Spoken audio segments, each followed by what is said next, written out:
With the anniversary chapter right around the corner, it's time to make our final predictions on who is going to join the Fog.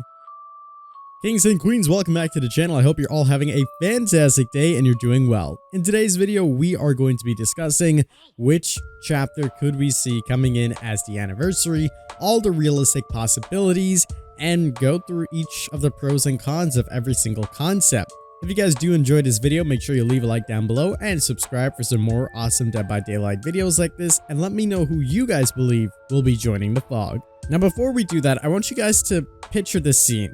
You just got yourself a brand new phone and you're looking for the best mobile game to play.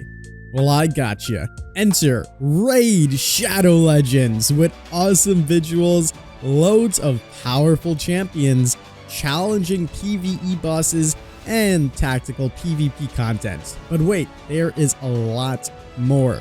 Every great game has some serious challenges waiting near the end, something you can really dig your teeth into if you want to master it. Well, in Raid Shadow Legends, the endgame is a Doom Tower, and it's a heck of a ride. This tower is basically a giant prison. To climb to the top, you're gonna need yourself an army of different champions. The regular Doom Tower floors tend to be pretty easy to deal with if you have a good strong team, but the bosses on the other hand are really tough, and you need some serious specials if you're gonna beat them. You'll generally want ways to remove debuffs, and you'll also want some pretty high resistance. Lots of Doom Tower bosses ignore block debuffs, and they can do really nasty stuff to your champions, like draining their turn meters or stripping their buffs. A couple of bosses need specific mechanics to beat them as well, like the Scarab King. He takes barely any damage unless you reduce his max HP. If you attack him with a shield buff on, he'll wreck your whole team really fast. I mean, I could go on for ages talking about how to try to fight these bosses, but the real fun is trying and experimenting for yourself. On top of that, Raid is going to be doing an egg hunt. That's right.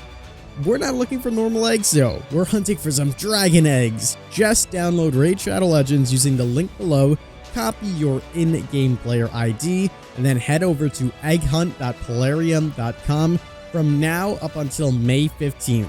Enter your player ID and then journey through the flaming portal to embark on the exciting AR adventure. Scour the dragon's lair using your phone, and if you find a hidden egg, you'll have a chance to win some amazing in-game items and even real-life prizes ranging from legendary raid champion to Amazon gift cards with a total value of $20,000. This event is for new players, but don't worry, if you're an existing raid player, you can join this as well.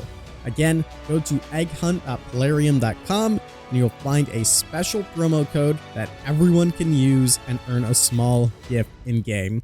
With all this exciting stuff and much more to come to Raid, if you haven't started playing yet, then this is the best time to do it. What are you waiting for? Use the link in the description or scan my QR code to get insane bonuses. Again, we're talking about the epic champion, Talia, and some other useful things.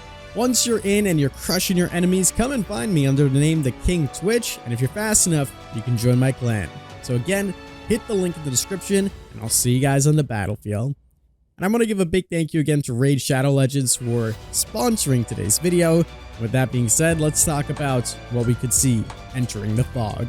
Alright, with that being said, let's talk about what chapters we're more than likely to see coming into the Fog.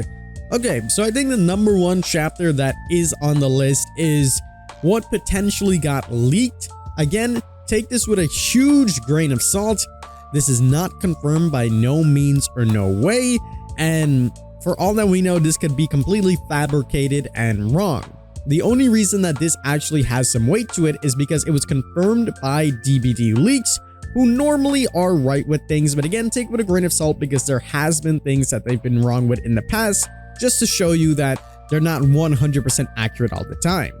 Essentially, there was a leak that said the PTB is going to be happening on Tuesday, May the 23rd, with the live release being on June the 13th, where the killer is going to be called the Singularity and the survivor is going to be called Gabrielle Soma. We know nothing else about this. We don't really know what this entails, what the power could be, what the perks could be, nothing. We don't really even know where this source is. It just says it comes from a trusted source. So again, take it with a huge grain of salt.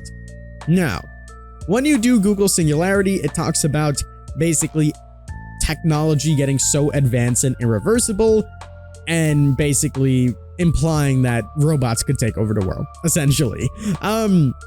With that being said, it could mean that we could see a robotic type of killer coming into the fog, which would be quite odd, however, considering Skull Merchant still has like that technological kind of feel, and we were kinda led to believe, but I guess that was our own interpretation of things, that the Skull Merchant was going to be a really futuristic cool killer. Obviously, there is hype for a futuristic type of killer, so maybe this is their second chance of doing that, which would be quite nice for the audience enjoying a nice original chapter.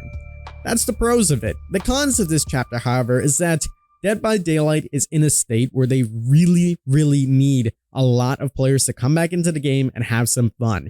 If the original chapter isn't top tier and one of their best original chapters ever, it's going to be hard to replicate the success that it would normally get on a licensed chapter. So we'll have to wait and see what ends up happening. But in my opinion, that is pretty much the front runner of what's to come, only because it just makes a lot of sense with the leaks. You know, they're typically right about these kind of things. Again, you can poke holes in this. Where is the official source? How did they get all of this information? Maybe it's just completely fabricated, but normally they are right when they confirm these things. Again, take it with a grain of salt because nothing is confirmed.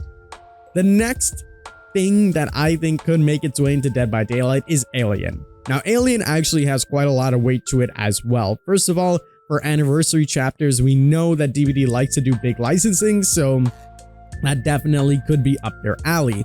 On top of that, the biggest part about this is that on a subreddit called Leaks for Just Regular Games, somebody posted that on Alien Day, we were going to be getting a ton of information about Alien and their games and their movies and their comics, etc. And one of the things that they incorporated in this was a Dead by Daylight x Alien crossover. Now, this didn't mean much, but as time went on and Alien Day rolled around, everything that they said, with the exception of maybe 2, were right. Everything was right. The only things that weren't right, the big one, was Dead by Daylight announcing an Alien chapter.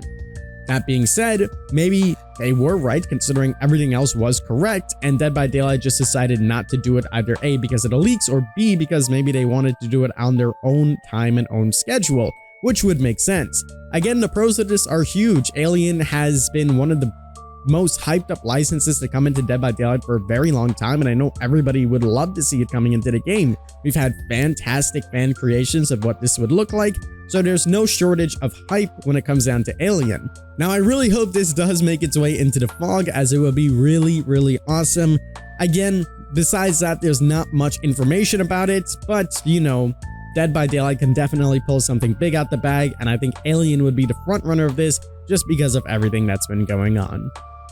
Moving on forward, we have The Grudge. Now, this one we made a theory on about as well. I'm sure some of you guys have seen that, and it is probably the most far-fetched one that I have, but you gotta remember that Dead by Daylight literally teased a 4 to be Pyramid Head. They teased a pin to be Pinhead. Like, they can go really minuscule with some of these very subtle hints, and if you pick up on it, you're like, ah, that makes sense. Well, that's what basically happened.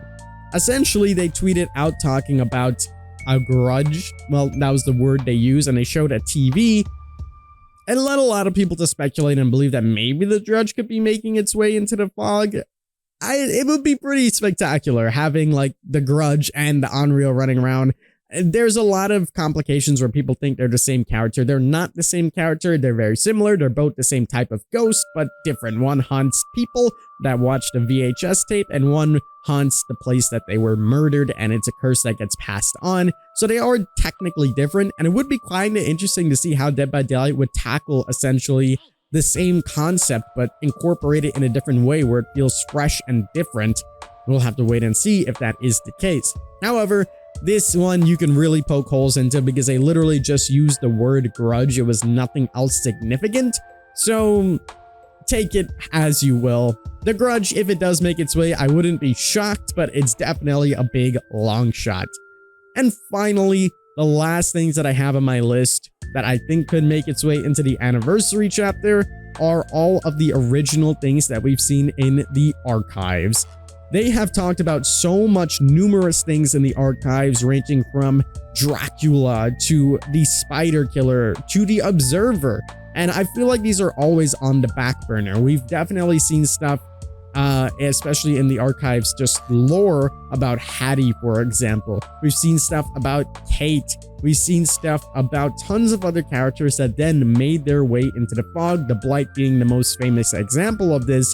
So it definitely wouldn't be too much of a long shot if they incorporate their own original chapter that is based off of things that we've heard or seen in the archives. We have to wait and see what ends up happening. Again, similarly to their own original chapter, the cons of this is that if the chapter is not that good, similarly to Dredge, as they've done, the hype will eventually die out and they'll be back where they started. They need to have a big chapter if it is original, and if it's licensed, it will just naturally bring people in.